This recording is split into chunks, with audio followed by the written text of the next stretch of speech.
Hi friends, आप सभी का मेरा यूट्यूब चैनल में स्वागत है। आज का जो वीडियो होने वाला है वो बहुत ही इम्पोर्टेंट वीडियो होने वाला है, क्योंकि आज हम लोग जो टॉपिक पढ़ने वाले हैं इस टॉपिक से प्राय हर कॉम्पिटिटिव एग्जाम में आपको क्वेश्चंस देखने को मिलेगा। इसीलिए आप इस वीडियो में अच्छे से बने रहिएगा और आप समझने का कोशिश करिएगा, क्योंकि अगर आपका कॉन्सेप्ट क्लियर नहीं होता है तो आगे चलकर आप जिस भी चैप्टर्स का क्वेश्चंस करें आप अच्छी तरह से नहीं कर पाएंगे। और ये वीडियो को स्टार्ट करते हैं। तो जो हमारा आज का टॉपिक है वो होगा नंबर एंड न्यूमेरिक सिस्टम। तो इसमें हम सबसे पहला जो देखेंगे वो हम देखेंगे नंबर यानी कि संख्या। तो देखिए 0 1 2 3 4 5 6 7 8 9, ये जो 10 यहाँ पर डिजिट्स लिखा हुआ है, इसी से सारे नंबर्स का फॉर्मेशन होता है, इनका कॉम्बिनेशन से ही। तो ये जो 10 डिजिट्स है उसको ध्यान में रखिएगा आप। आइए हम देखते हैं नंबर्स को कुछ कैटेगरी में डिवाइड किया गया है। वो कैटेगरी क्या है? सबसे पहला कैटेगरी होगा वो होगा नेचुरल नंबर यानी कि प्राकृतिक संख्या। प्राकृतिक संख्या देखिए हम लोग उसे कहते हैं जिसको हम लोग गिनती के लिए प्रयोग करते हैं, यानी कि काउंटिंग नंबर यानी कि 1 2 3 4 5 6 7 ऐसे इनफाइनाइट नंबर तक जाते रहेगा। तो इसीलिए इसको हम लोग नेचुरल नंबर बोलते हैं। अगर आपसे क्वेश्चन पूछता है कि what is the smallest natural number, तो आप आंख बंद कर एक में आपको सही लगाना है। दूसरा हम देखते हैं, दूसरा है हमारा होल नंबर क्या होता है? देखिए 0 के साथ जो भी गिनती करने वाला नंबर है यानी कि काउंटिंग नंबर है उसको आप ऐड कर दीजिए 0 के साथ, तो ये बन जाएगा हमारा होल नंबर, यानी कि 0 1 2 3 4 5 6 7 ऐसे इनफाइनाइट तक जाते रहेगा। तो इसको हम लोग बोलेंगे होल नंबर। इससे भी एक क्वेश्चन बन सकता है कि what is the smallest whole number. तो जो हमारा स्मॉलेस्ट होल नंबर होगा वो होगा हमारा 0। ये 0 जो है वो स्मॉलेस्ट होल नंबर होता है। सबसे छोटा होल नंबर या पूर्ण संख्या क्या होता है? अगर क्वेश्चन इस प्रकार का आता है तो आपको 0 में टिक लगाना है। नेक्स्ट जो टॉपिक है वो है इंटीजर। अभी इंटीजर्स क्या होता है? देखिए इंटीजर्स में आप होल नंबर के साथ सारे नेगेटिव नंबर को आप ऐड करेंगे। Whole number along with all the negative numbers are called integers. यानी कि अगर हम देखिए एक नंबर लाइन को के थ्रू, तो जानते हैं कि हम 0 जो होता है वो बीच में होता है और राइट साइड में जितने भी हमारे नंबर आएंगे वो सब पॉजिटिव में आएंगे, यानी कि पॉजिटिव इंटीजर्स। इसको हम लोग बोल सकते हैं, ये हो सकता है पॉजिटिव इंटीजर्स। आपका राइट साइड का हो जाएगा पॉजिटिव इंटीजर्स हो जाएगा। उसी प्रकार जो लेफ्ट साइड में होगा यानी कि जो नेगेटिव में है ये हो जाएगा हमारा नेगेटिव इंटीजर्स हो जाएगा। इवन नंबर क्या होता है? तो देखिए इवन नंबर उस नंबर को हम लोग बोलते हैं जो 2 का टेबल में आता है। The numbers which are the multiples of 2 are called even number हम लोग बोल सकते हैं। जैसे एग्जांपल के तौर पर अगर हम लोग देखें तो देखिए 2 4 6 8 ऐसे जाते रहेगा, ये सब इवन नंबर होता है, यानी कि सम संख्या इसे हम कहते हैं हिंदी में। तो सम संख्या यही है जो 2 का पहाड़ा में आता है। अगर वो नीचे दिए गए संख्या, अगर क्वेश्चन इस प्रकार से पूछता है आप लोगों से कि नीचे दिए गए संख्याओं में से सम संख्या कौन सा है, तो अगर आप ध्यान दीजिएगा कि अगर वो जो नीचे दिया गया संख्या रहेगा, अगर वो 2 का टेबल में आता है तो वो सम संख्या होगा, इसमें कोई डाउट नहीं है।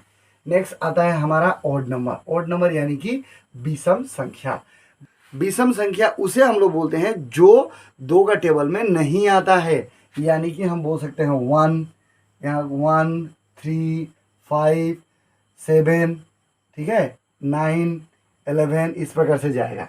तो ये सब आपका विषम संख्या है, यानी कि ऑड नंबर्स है।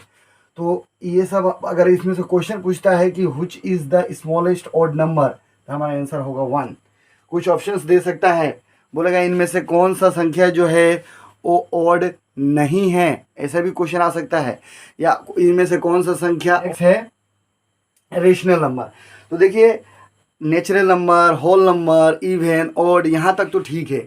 अभी रेशनल नंबर थोड़ा जटिल है, क्योंकि इसमें बहुत लोग कंफ्यूज हो जाते हैं कि आखिर ये रेशनल नंबर है क्या। उनको आज जब पढ़ना पड़ता है फिर टेट के लिए या दूसरे कुछ कॉम्पिटिटिव एग्जाम्स के लिए अगर उनको तैयारी करना पड़ता है तो इसमें उनको असुविधा होता है।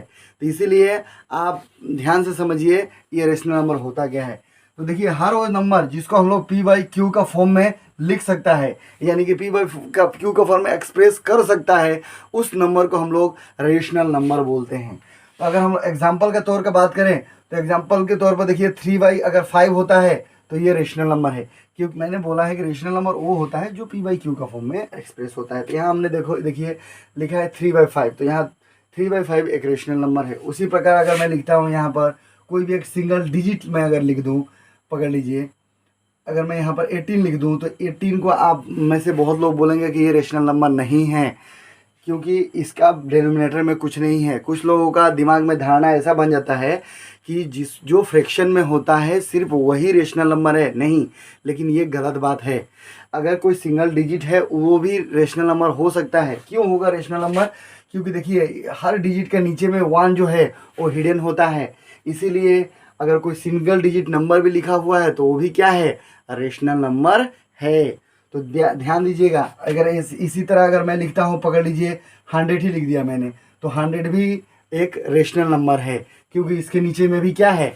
1 है। इरेशनल नंबर, तो देखिए रेशनल नंबर में हमने देखा था जिस नंबर को हम लोग पी बाई क्यू का फॉर्म में एक्सप्रेस कर सकते हैं, या जिस नंबर को हम लोग पी बाई क्यू का फॉर्म में लिख सकते हैं, उसको हम लोग रेशनल नंबर बोलते हैं। उसी तरह यहाँ पर इरेशनल नंबर है जिस नंबर को हम लोग पी बाई क्यू का फॉर्म में नहीं लिख सकते हैं। ध्यान दीजिएगा, कैनॉट बी रिटेन, यहाँ होगा कैनॉट बी रिटेन, जिसको हम लोग नहीं लिख सकता है पी बाई क्यू का फॉर्म में। ठीक है, पी बाई क्यू का फॉर्म में नहीं लिख सकता है, इसको हम लोग क्या बोलेंगे? Irrational number. जैसे पकड़ लीजिए कोई भी एक नंबर हो सकता है, जैसे आपको अगर बोला जाए कि जो रूट सपोज 2 है वो रेशनल है ना इरेशनल है, तो ये इरेशनल होगा। या कोई भी डेसिमल में नंबर है मान लीजिए, ठीक है, कोई डेसिमल में नंबर है और वो टर्मिनेट नहीं हो रहा है, तो वो भी रेशनल नंबर में ही आएगा। उसी तरह यहाँ पर और एक एग्जांपल हो जाएगा √3, √5, ये सब भी क्या है? रेशनल नंबर, इरेशनल नंबर है, यानी कि अपरिमेय संख्या है। तो ध्यान दीजिएगा, इसमें कोई कंफ्यूजन का बात नहीं है। अभी कंफ्यूज करने के लिए आपको दे देगा कि रूट जो 16 है वो परिमेय है, अगर √16 आपको दे देता है, वो पूछेगा कि वो परिमेय संख्या है ना अपरिमेय संख्या है, तो आपको बताना है कि ये जो है वो परिमेय संख्या है, क्योंकि √16 का वैल्यू जानते हैं हम लोग 4 होता है, और हम लोग 4 को एक्सप्रेस कर सकता है पी बाई क्यू का फॉर्म में। इसीलिए जो √16 होगा वो परिमेय होगा, अपरिमेय नहीं होगा। बहुत लोग ऐसे धारणा बना लेते हैं अपने मन में कि जो भी नंबर को हम लोग रूट में लिखेंगे वो अपरिमेय होगा, तो ऐसा कुछ नहीं है। क्योंकि अगर हम 16 को रूट में लिखें तो इसका हम जानते हैं कि इसका हम रूट को हटाएंगे तो इसका आंसर होगा 4, और ये जो है एक परिमेय संख्या है, यानी कि रेशनल नंबर है।